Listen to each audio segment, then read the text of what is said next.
Uxo del Rio naiz, ilustratzaile eta diseinatzaile donostiarra, eta ilustrazioan hasi nintzen pixkat organikoki, hasieran diseinu grafikoan murgildu nintzen eta denborarekin poliki-poliki ilustrazioan sartzen jo naiz. Beti izan naiz sormen handiko pertsona bat eta beti gustatu izan zait teknika desberdinekin jolastea eta txikitan jostun ibiltzen nintzen, argazkiak ateratzen eta eta poliki-poliki ilustraziora iritsi naiz. Ekintzailetza ikasi nuen, eta gero diseinu grafikoko masterra egin nuen, eta gero bigarren master bat web diseinukoa.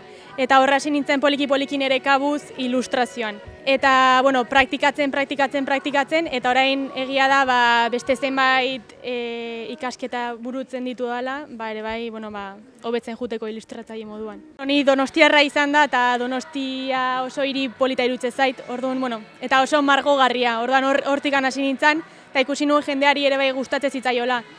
Eta nik ere asko jolasten dut herriminarekin, eta iruditzen zait erosten dian jende asko dala alde batetik turista, eta beste batzu herrimina dakaten pertsona horiek. Eta orain Zarautzen bizi naiz, orduan ere Zarautz herri bezala asko gustatzen zait, eta horregatik ere hasi naiz poliki-poliki Euskal Herriko beste ingurune batzuk ere marrazten. Egia da beste gauza batzuk ere marraztu nahi ditudala, baina jendeak eskatzen dian ere entzuten saiatzen naiz. Nire sormen prozesua pixkat ratxeekin doa. Suposatzen dut hori ere kreatibo guzti gertatzen zaiela, baina Nikola bizi dut, da pixkat batean ez daukat ideiarik edo da pixkat nire barruan zerbait pasatzen ariko balitz bezala, eta batean iristen da momentu bat, sentitzen naizena barrutik gauzak ateratzen hasi behar naizena bezala.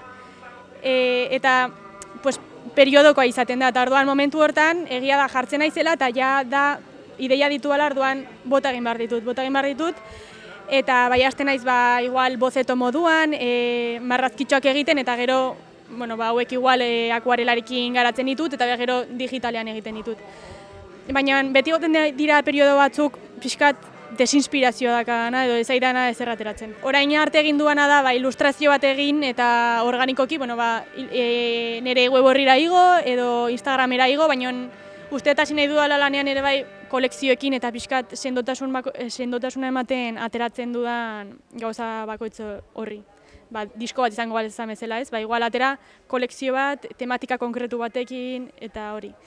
Oraingoz web horrira eta sare sozialetan konpartitzen dut. Ibilbide bezala, askotan gertatzen zaidana da, gaur egun ez dakidala oso ondo, aukera asko daude eta autonoma bezala ere bide asko hartu ditzakezu ez. Orduan ni naiz poliki-poliki organikoki iruditzen zitzaidana egiten, baina horri ikastezoaz eta prozesuak hobetzen eta dana hobetzen doa. Gaur egun askotan zure zerbaitetaz bizi nahi baldin baduzu, komunikatzen jakitea edo gutxienez munduari erakustea hor zaudela ezinbestekoa da, bestela ezin dezu biziraun. Nire lamina gustokoena da Betty Davis, dala, gauza Maria Cristina hoteleko brantxera gonbidatu ninduten, eta nire mutiarkin jo nintzen, eta hor super rondo jan genuen, asko disfrutatu genuen, eta gero eskatu nien ea posible nuen beraien gela batera, o pasillo batera, o txokopolit batera jun, YouTubeko kanal badaukadalako eta hor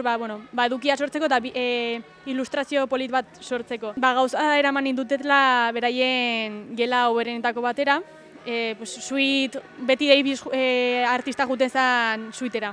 Nire izugarrizko ilusioa entzian, zelako izugarrizko terraza, Maria Cristina Goian, Donostiar bezala beti ikusten ezu, baina ez imaginatzen inoiz jungo zehala. Eta orduan hori erakutsi ziaten eta hori Donosti guztia ikusten zen ezakize eta zoragarri. Ordu betetxo izan zen, baina niretzako berezi izan zen, eta gero etxera jun eta hortik inspiratuta ilustrazioa nuen eta iruditu zitzaidan ere izan zen pixkat niri gustatzen zait asko art deco estiloa dela pixkat 20. Hamarkadako estilo hori ez.